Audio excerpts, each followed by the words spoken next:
तो आप सभी को नमस्ते प्रणाम। मैं आपका अपना ठाकुर प्रखर सिंह और रात के 10 बज चुके हैं और कहानी का जो सिलसिला है बदस्तूर जारी है। आज किसी काम से शहर आया हुआ था और घर पहुंचने में देरी हो गई और शायद 1-2 दिन तक ना जा पाऊँ। तो अब तो सारा सेटअप लेके ही चलता हूँ क्योंकि कहानी नहीं छोड़ना चाहता। तो आज यहीं घर से ही अपने कमरे से कहानी लाइव कर रहा हूँ। तो हो सकता है कि आपको कुछ विजिबिलिटी या फिर क्लियरेंस में दिक्कत हो, वीडियो बहुत क्लियर ना रहे। तो इससे पहले कि आप लोग सवाल करके पूछें, मैं आपको इस बारे में सोचा बता दूँ। 14 फरवरी साल 2024 वेस्ट बंगाल में एक चाय की दुकान पे एक आदमी आता है। आने के बाद उस चाय वाले से कहता है कि भैया चाय पिला दीजिए। अब जब चाय की बात वो दुकान वाला देखता है, सुनता है, तो एक जैसे आदमी का नेचर होता है कि किसी ने कुछ कहा तो एक बार उसकी तरफ देखें। अब जैसे ही वो चाय वाला उस आदमी की तरफ देखता है, देखने के बाद उस चाय वाले के एक तरह से होश फाख्ता हो जाते हैं, क्योंकि उसने जो कुछ देखा उसे एक बार अपनी आंखों पे यकीन नहीं हुआ कि ये मैं देख क्या रहा हूँ। उस आदमी के हाथ में एक कटा हुआ सर था। सर एक महिला का था। उसकी गर्दन से खून टपक रहा था और ऐसा लग रहा था कि मानो कुछ ही देर पहले उस महिला का सर काटा गया। अब इतनी देर में वहाँ पे आसपास कुछ लोग और इकट्ठा हुए। उन्होंने भी जब देखा वो भी डर गए। डरने के बाद फिर इसी बीच किसी ने पुलिस को फ़ोन किया। पुलिस जब वहाँ पे आती है, आने के बाद महिला के साथ वो जो आदमी था उसके कटे सर के साथ बेहद हिंसक लग रहा था। किसी में हिम्मत नहीं थी कि उसके पास जाएं। फिर भी जैसे तैसे करके उस आदमी को अपने भरोसे में लिया गया। उसको कहा गया कि आप कुछ हिंसा मत कीजिए, हम आपके साथ हैं। इसी बीच किसी ने झपट्टा मार के उसके हाथ से हथियार छीना, उसको ज़मीन पर गिराया, उसको काबू में किया। उसके बाद उसको जब थाने लेके जाया गया, जाने के बाद जब उससे पूछा गया कि तुम कौन हो और ये महिला कौन है, क्या तुम्हारी गर्लफ्रेंड है या फिर कोई दुश्मन है, तब उस आदमी ने कहा कि नहीं, ये जो महिला है ये मेरी पत्नी है। और जब वजह पूछी गई कि तुमने ऐसा क्यों किया, तब उस आदमी ने बताया कि जो मेरी पत्नी है वो मेरी बात नहीं सुनती थी और मुझे ऐसा डाउट था कि वो किसी और के साथ अफेयर में है। इसी वजह से 14 फरवरी यानी जब सारी दुनिया एक प्रेम दिवस के रूप में मना रही थी, हालांकि अब हमारे हिंदुस्तान के लिए जो 14 फरवरी है एक बेहद काला दिन बन चुका है, अब जिक्र भी नहीं करना चाहता, लेकिन तब भी कुछ लोग ऐसे हैं जो मनाते हैं। तो जिस टाइम पूरी दुनिया एक तरह से 14 फरवरी यानी वैलेंटाइन डे मना रहे थे, उसी टाइम में अपनी पत्नी को मार रहा था। मारने के बाद उसका गर्दन काटता है। काटने के बाद उसे समझ नहीं आता कि क्या करें। तब निकलता है और निकलने के बाद एक चाय की दुकान पे जाता है कि पहले चाय पीऊँगा, फिर कहीं ले जाके इसके सर को फेंक दूंगा, बाकी धड़ को भी कहीं ठिकाने लगा दूंगा। यानी एक छोटा सा शक और एक ऐसा कत्ल कि पूरा शहर एक तरह से दहल गया। तो एक कहानी थी छोटी सी, मुझे लगा आपको सुनानी चाहिए। अब आते हैं आज की कहानी की बात करते हैं। और आज की कहानी के बारे में बस इतना ही कहूँगा कि कभी कभार ऐसा होता है कि पुलिस वाले हार जाते हैं। हारने के बाद उन्हें समझ नहीं आता कि क्या करें। उन्हें लगता है कि पूरा मामला फेल हो गया, सब कुछ गड़बड़ हो गया। लेकिन इसी दौरान एक छोटा सा क्लू, एक छोटा सा हिंट या फिर कभी कभार जो सबूत है वो खुद चल के आ जाता है। फाइलें बंद हो जाती हैं, पुलिस वाले भी भूल जाते हैं, केस की खोज खबर लेने वाला कोई रहता नहीं, लेकिन फिर अचानक से जो फाइल है, जो सबूत है, पुलिस वालों की आंखों के सामने आ जाते हैं। और ऐसा ही कुछ हुआ इस बार भोपाल में। और आज की कहानी इसी भोपाल में एक ऐसे मर्डर मिस्ट्री की है जो एक दूसरे हाफ मर्डर की वजह से सुलझती है। तो पूरी कहानी क्या है आपके सामने सिलसिलेवार तरीके से रखता हूँ। भोपाल में एक जगह लगती है जिसे कहते हैं कोहे फिजा, और इसी कोहे फिजा में एक स्कूल है। और बात है 29 जनवरी की, यानी 29 जनवरी। इसी स्कूल के पास शाम का वक्त था। अचानक से कुछ अजीब अजीब आवाज़ें आती हैं, जैसे किसी की एक घुटी हुई आवाज़। अब ये आवाज़ उस स्कूल के पीछे झाड़ी से जब आती है, तमाम लोग सुनते हैं। सुनने के बाद उन्हें अजीब लगता है कि कोई जानवर है या फिर क्या है, क्योंकि आवाज़ इतनी घुटी हुई थी कि कुछ समझ में नहीं आ रहा था। मानो ऐसा लग रहा था कि जैसे कुछ अजीब सी चीज़ गुर्रा रही है, चीख रही है। शुरुआत में किसी को लगा जानवर है, किसी को कुछ और लगा, लेकिन जब ये लगातार आवाज़ें आने लगी, कोई राहगीर जा रहा था, जाते वक्त भी उसे वो आवाज़ आई, लौटते वक्त भी आई, तो फिर मन में एक जिज्ञासा हुई कि कहीं ऐसा तो नहीं कि कोई जानवर है, कहीं फंस गया हो, कोई ट्रैप हो। यही सब देखने के लिए वो आदमी पहले तो आसपास के लोगों को इकट्ठा करता है। इकट्ठा करने के बाद जब उन तमाम लोगों को लेके जाता है, तो जाने के बाद देखता है कि वहाँ पे एक बच्ची पड़ी है। बच्ची लगातार चिल्ला रही है, ना कुछ बोल पा रही, ना कुछ कह रही। एक घुटी घुटी सी आवाज़ उसकी गर्दन से, उसकी मुंह से निकल रही। अब ये तमाम चीज़ जब आसपास के लोग देखते हैं, तब तक लगभग अंधेरा हो चुका था। जैसे तैसे करके वहाँ टॉर्च वगैरह मोबाइल फ़ोन का जब जलाते हैं, तो जब मंजर उन्होंने देखा, उसे देखने के बाद उन तमाम लोगों के होश फाख्ता हो गए, क्योंकि वहाँ पे उस बच्ची को किसी ने मार के फेंका था। गर्दन आधी कटी थी, आधी झूल रही थी। शायद कोई बहुत बड़ा चमत्कार ही हुआ था जिस वजह से वो बच्ची अभी तक सुरक्षित थी या फिर जीवित थी। अब ये तमाम चीज़ जब ये लोग देखते हैं, देखने के बाद फ़ौरन पुलिस को फ़ोन करते हैं। किसी में हिम्मत नहीं कि उस बच्ची को उठा लें। कैसा मामला है, क्या मामला है। पुलिस भी जब ये बात सुनती है, सुनने के बाद भागी भागी पहुंचती है। पहुंचने के बाद उस बच्ची को सबसे पहले हॉस्पिटल लेके जाया जाता है। बच्ची हॉस्पिटल जाती है। डॉक्टर्स भी जब उस बच्ची को देखते हैं, देखने के बाद इधर पुलिस वाले इस उम्मीद में थे कि बच्ची अगर बच जाए तो इससे हम पूछेंगे कि बेटा आपके साथ किसने ऐसा किया। डॉक्टर्स जब उस बच्ची को देखते हैं, उन्हें बड़ा अजीब लगता है, और शायद मेडिकल साइंस में ऐसा पॉसिबल नहीं था कि इतनी गर्दन कटने के बाद कोई इतनी देर तक जीवित रहे। कोई चमत्कार था कि वो बिटिया जो थी वो जिंदा थी। बहरहाल अब चमत्कार था या फिर जो भी था, बच्ची जिंदा थी। हॉस्पिटल पहुंची तो फिर डॉक्टरों ने इलाज करना शुरू किया।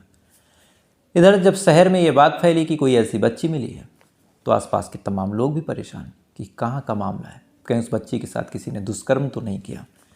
तरह तरह के लोगों के मन में ख्याल भी आ रहे थे। आसपास के लोग, चाहे पुलिस वाले, चाहे जो हों, तमाम तरह की चीज़ें सोच रहे थे। इधर डॉक्टर जो थे जी जान से जुटे हुए थे कि उस बच्ची को बचाया जाए, क्योंकि गर्दन लगभग कट चुकी थी। तमाम तरह की दवाएं होती हैं, तमाम तरह की चीज़ें और डॉक्टर्स करते हैं। 2 दिन बाद इधर पुलिस वालों की जो 2 दिन में सांसें थमी थी, वो तो अलग ही बात है। 2 दिन बाद बच्ची की जो स्थिति है थोड़ी सी सुधरती है। सुधरने के बाद पुलिस वालों को भी उम्मीद रखता है कि चलो अब बच्ची कुछ बताएगी, कुछ मामला आसान होगा। इधर कुछ दिन बाद बच्ची ठीक हुई। ठीक होने के बाद उससे पूछा गया कि बेटा कौन हो और तुम्हारे साथ ऐसा किसने किया। तब तक इधर और तमाम तरह के मेडिकल हुए तो पता चला कि नहीं, बच्ची के साथ किसी ने रेप वगैरह नहीं किया था। पुलिस वालों ने थोड़ी सी राहत की सांस ली। जब बच्ची से पूछा गया कि तुम कौन हो, तो बच्ची ना ही कुछ बता पा रही, ना कुछ कह पा रही, सदमे में थी। फिर 1-2 दिन का टाइम लगा। जो काउंसलिंग वाले होते हैं उन्होंने उस बच्ची को पुचकारा, पैम्पर किया। 7-8 साल उसकी उम्र रही होगी। उसको अपने भरोसे में लिया, तमाम तरह की चीज़ें उसको खिलाया पिलाया, उसको एक भरोसा दिलाया कि हम तुम्हारे साथ हैं। ये तमाम चीज़ें जब होने लगी और बच्ची को भी लगभग जब भरोसा हो गया, तब बच्ची ने फिर अपना मुंह खोला और कहा कि मेरा नाम प्रीति है और मुझे किसी और ने नहीं, मेरे फादर ने ही मारा है। अब एक बेटी अपने बाप के बारे में जब ये चीज़ बोलती है तो पुलिस वाले सन्न रह जाते हैं कि आखिर एक बाप अपनी बेटी को क्यों मारेगा। पुलिस वाले कहते हैं कि बेटा सच बताओ, क्यों मारा। बच्ची ने कहा कि मुझे नहीं पता। उन्होंने मुझसे कहा कि चलो घूमने चलना है, मैं चली आई। उन्होंने एक कुछ निकाला, उसके बाद मेरी गर्दन पे वो चलाने लगे। इससे पहले कि मैं कुछ समझ पाती, कुछ कह पाती, पूछ पाती कि पापा आप क्यों मार रहे हैं, उन्होंने मेरी गर्दन काट दी। काटने के बाद उन्होंने मुझे झाड़ी में फेंका, फेंकने के बाद चले गए। तब से मैं दर्द से तड़प रही थी। मुझे उम्मीद भी नहीं थी कि मैं बचूंगी, लेकिन किस्मत शायद अच्छी थी, मैं बच गई। अजीब बात है, एक बाप आखिर अपनी बेटी को क्यों मार देगा। इसके बाद पुलिस वालों को थोड़ा और डाउट हुआ। उन्होंने कहा कि बेटा आपकी माँ कहाँ है, क्या आपकी माँ ने आपको ढूंढने की कोशिश नहीं की होगी। इसके बाद उस बच्ची ने कहा कि मेरी माँ भी नहीं है। पुलिस वालों ने पूछा कि क्या हुआ। उसने बताया कि मेरी जो माँ है अचानक से 2 साल पहले कहीं चली गई और आज तक नहीं आई।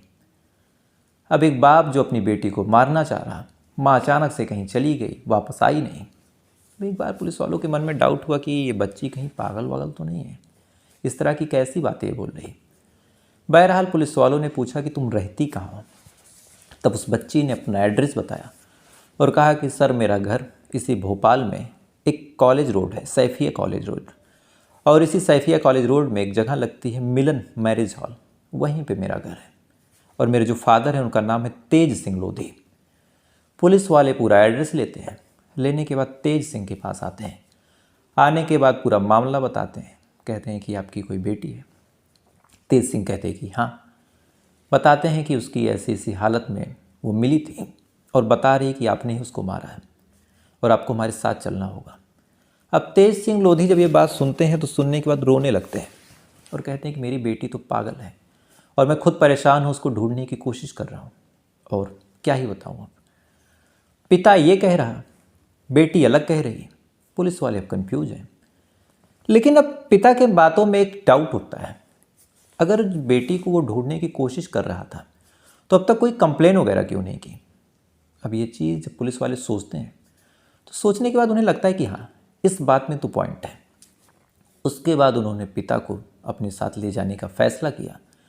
ले जाने के बाद तेज सिंह लोधी से जब तबीयत से पूछताछ होती है और साथ ही जब दूसरे ही सवाल के बारे में पूछा गया कि चलो तुमने अपनी बेटी को कुछ नहीं किया, बेटी झूठ बोल रही है, मासूम है या फिर मानसिक रोगी है, बेटी की माँ कहाँ है, जब ये सवाल पूछा गया तब जो पिता है वो ऐसी कहानी सुनाता है जिसे सुनने के बाद और एक ऐसे किलर के बारे में इन्होंने जाना कि शायद एक तरह से उन्होंने सोचा भी नहीं होगा कि एक ऐसा किलर जो टाइम से लेके तमाम चीज़ें मैच करा के कत्ल करता हो। और यहीं से कहानी पहुंच गई 4 साल पहले।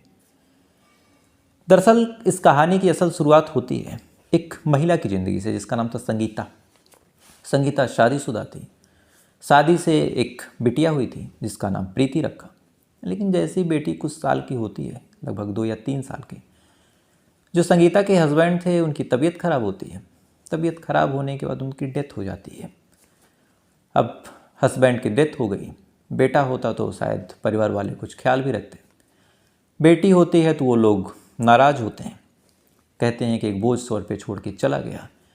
इधर संगीता की भी उम्र ज़्यादा थी नहीं, लगभग 27-28 साल उम्र रही होगी। उसे भी लगा कि उसकी ज़िंदगी कैसे पार होगी, कौन सहारा देगा, बाकी तमाम ज़िंदगी पर ही है, बिटिया की शादी करनी है। तो ये तमाम चीज़ें जब वो सोचने लगी और इसी दौरान उसकी ज़िंदगी में एंट्री हो जाती है तेज की। तेज सिंह की एंट्री हुई। एंट्री होने के बाद दोनों के बीच दोस्ती हो गई। वो भी अकेली थी, तेज सिंह भी अकेला था। दोनों एक दूसरे के करीब आ जाते हैं। करीब आने के बाद दोनों में प्यार हो गया। प्यार होने के बाद फिर दोनों ने फैसला किया कि शादी कर लेंगे। संगीता ने तेज सिंह से पूछा कि मेरी बेटी का क्या होगा। तेज सिंह ने कहा कि तुम अपनी बेटी को मेरे पास लाना, मैं उसे पूरी तरह बाप का प्यार दूंगा, भले ही ये मुझसे नहीं पैदा हुई है लेकिन बिटिया तो है। संगीता को और कुछ चाहिए नहीं था, संगीता खुश हो गई, शादी कर लेती है। शादी करने के बाद अब प्रीति को लेके तेज सिंह के घर पे आती है। घर के आने के बाद जो तेज है प्रीति को पढ़ाने के, लिखाने की, संगीता की केयरिंग की तमाम तरह की जिम्मेदारियां लेता है। तमाम चीज़ें बिल्कुल ठीक भी चलती हैं। वक्त गुजरता रहता है, दोनों की शादीशुदा ज़िंदगी बढ़िया आगे बढ़ती है। लेकिन जैसे जैसे शादीशुदा ज़िंदगी आगे बढ़ने लगी, तेज सिंह लोधी को थोड़ा सा डाउट होने लगा। एक अजीब सा ख्याल, एक अजीब सी चीज़ है। कुछ लोगों ने भी उसको भड़का दिया। तमाम लोग कहने लगे कि जब तुम चले जाते हो तो तुम्हारी जो बीवी है किसी और से मिलती है। ये तेज जब लगातार ये चीज़ें सुनता है, सुनने के बाद अपनी बीवी से पूछता है, बीवी मना करती है, लेकिन आसपास के लोग लगातार भड़काते रहते हैं। इसी दौरान अब तेज सिंह लोधी को लगने लगा कि उसकी बीवी का किसी और से अफेयर है और वो शादीशुदा ज़िंदगी में धोखा दे रही है। तेज लगातार ये चीज़ें सोचता रहता है। सोचते सोचते उसके दिमाग में चुभन, एक नफरत अपनी ही बीवी के प्रति बैठती है। उसके बाद ये 29 जनवरी साल 2022 को अपनी बीवी संगीता से कहता है कि चलो घूमने चलना है। संगीता खुश हो जाती है। खुश होने के बाद तेज सिंह के साथ चलती है। चलने के बाद इसको लेके जाता है इसी कोही फिजा में। वहाँ पे सुनसान जगह देखता है। देखने के बाद रेडियम कटर से अपनी बीवी का गला काटता है। गला काट के उसकी लाश को वहाँ फेंकता है, यानी 2 साल पहले 29 जनवरी साल 2022 को फेंकता है और फेंकने के बाद वापस आ जाता है। पुलिस वाले उस लाश को रिकवर करते हैं, तमाम तफ्तीश करते हैं, लेकिन कुछ मिला नहीं। इधर जब तेज सिंह अपने घर पे आया, आने के बाद बेटी अब 2 साल पहले लगभग 6 साल की थी, कम समझदार थी। लेकिन जैसे जैसे वक्त गुजरता जा रहा था, जो प्रीति थी वो बड़ी होती जा रही थी। लगातार अपने फादर से सेम सवाल कि मेरी माँ कहाँ है। फादर इधर उधर की बातें घुमा देता, कहता कि घूमने चली गई, कहीं चली गई, मुझे नहीं पता। शुरुआत में डांट डपट के भी उसको चुप करा दिया, लेकिन इधर लगातार जब ये पूछने लगा और लगातार कहीं कोई खोज खबर मिली नहीं और वो पूछती रहती कि कहाँ है मेरी माँ कहाँ है, कहाँ गई है, एक बार बात करवा दीजिए। तो तेज सिंह को डाउट होने लगा कि ऐसे ही अगर ये लगातार बोलेगी तो शायद कहीं किसी और के सामने बोल दे तो मैं फंस भी जाऊँगा। और जिस महिला का मैं जिक्र नहीं करना चाहता, जिसके बारे में नहीं जानना चाहता, उसके बारे में लगातार मुझसे जिक्र क्यों कर रही है। अब तेज को प्रीति से भी नफरत हो गई, उससे भी छुटकारा चाहिए था, लेकिन कैसे और कब, बस इसी चीज़ का इंतजार था। 1 साल से लगातार तेज प्रीति यानी उस 7 साल की बच्ची को मारने के बारे में सोचता रहा, कब मारे कब मारे। तब उसे याद आया कि 29 जनवरी को मैंने जब मारा था तो मैं फंसा नहीं था, तो अगर सेम तारीख को सेम तरीके से मार दूँ तो मेरी किस्मत फिर साथ दे जाएगी। लिहाजा तेज सिंह लोधी इस साल यानी 2 साल बाद 29 जनवरी साल 2022 को उसने संगीता को मारा। 29 जनवरी साल 2024 को वो फिर से प्रीति को लेकर निकलता है, उसी जगह पे जाता है। जाने के बाद सेम तरीके से उसकी गर्दन काटता है और काटने के बाद सेम तरीके से चलाता है, लेकिन इस बार किस्मत साथ नहीं देती। पहली बार में संगीता मर जाती है, इस बार प्रीति बच जाती है और यहीं से पूरी कहानी सुलझती है। अब पुलिस वाले जब ये पूरा बयान तमाम चीज़ें सुनते हैं तो पहले तो पता करते हैं कि 2 साल पहले बॉडी मिली थी या नहीं। अलग अलग थाने में जब इत्तला करते हैं तो पता चलता है कि हाँ 29 नहीं लेकिन 30 तारीख को एक बॉडी मिली थी। डिस्क्रिप्शन वगैरह मैच कराया गया तो पता चला हाँ। तो फिर जब पुलिस वालों ने पता किया कि उस केस में क्या हुआ तो पता चला कि पुलिस वालों ने लाख हाथ पाँव मारे, लेकिन ना ही मकतूल यानी बधित जिसका कत्ल हुआ उसका पता चला, ना ही जिस कातिल ने कत्ल किया उसका पता चला, ना ही मोटिव पता चला। और वो केस वैसे ही खुला का खुला रह गया और सुलझा ही नहीं और अनसॉल्व्ड बन के पड़ा रह गया। यानी एक हाफ मर्डर की वजह से पुलिस के सामने एक मर्डर का भी मुजरिम खड़ा था। अब पुलिस वाले इस केस को सुलझा चुके हैं, चार्जशीट बन रही है, मामला कोर्ट में जाएगा और देखते हैं क्या होता है। लेकिन यहाँ भी चुनौती है कि बहुत सारे सबूत इकट्ठा करने होंगे। तो फिलहाल ये थी पूरी कहानी। उम्मीद है कहानी से आपने कुछ सीखा होगा। तो ये थी पूरी कहानी। अब आपसे कल फिर मुलाकात हुई किसी दूसरी कहानी के साथ। तब तक अच्छे रहिएगा, खुश रहिए, अपना ख्याल रखिए, अपने देश का ख्याल रखिए। जय हिंद।